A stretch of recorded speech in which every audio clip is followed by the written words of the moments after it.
Hi there, I'm Amy Dubchik and an 826 teaching artist from the New York City chapter. I'm also a writer of fiction, memoir, and poetry. I'm making this video for 826 National's Write With series, and I'm really excited to share one of my favorite writing activities, which I call Floor Plan. This exercise focuses on both memory and setting. As you probably know, setting is where your story takes place, and it's an essential part of writing fiction, but also memoir or creative nonfiction, which is a true story from your life. Going back into our memories helps us write a more authentic piece about our personal experience. All you need is a blank piece of paper and a pen or pencil.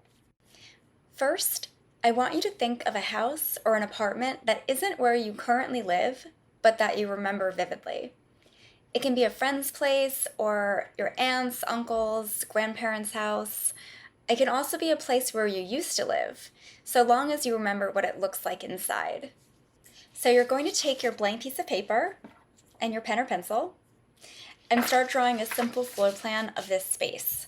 This can be rough, and it's also fine if it's wrong.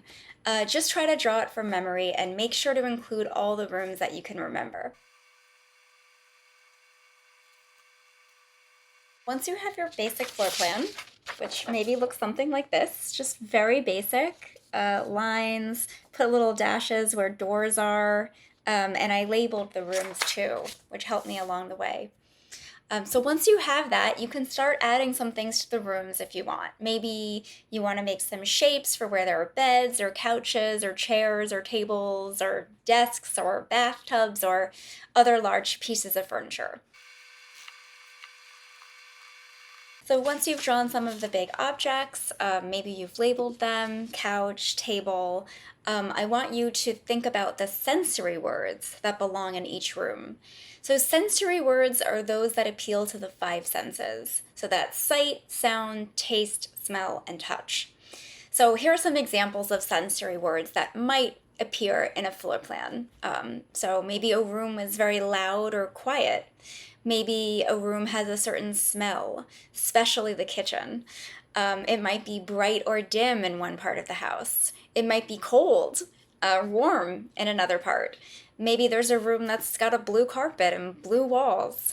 So go ahead and just write down, fill in as many sensory words as you can in each of the spaces where they belong. Okay, your floor plan is probably getting a little cluttered, but there's one more step.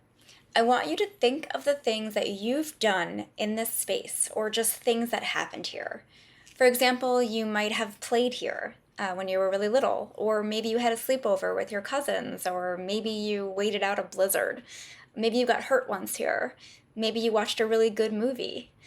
So again, put the words wherever they belong in this space for just things that you remember happening here. And some rooms probably won't have any words for this, and that's fine.